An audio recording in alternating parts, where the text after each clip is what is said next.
In this guide, you'll learn how to fix iPhone keeps disconnecting from Wi-Fi. Let's get started. First thing you want to do is launch your settings app. Now navigate to the option mobile data or cellular.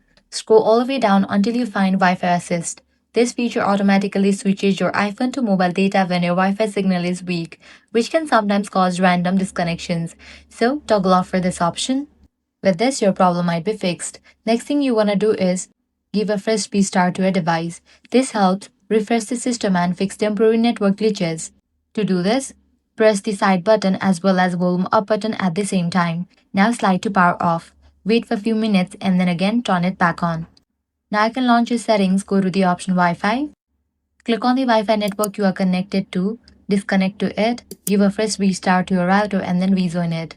With this, your problem might be fixed. Lastly, what you want to do is reset network. For that, go to General, click on Transfer or Reset iPhone, click on Reset, select the option Reset Network Settings and go through the process. And that's it. With these methods, your problem will be fixed. If this guide was helpful, do not forget to like, share and subscribe to our channel. Thanks for watching.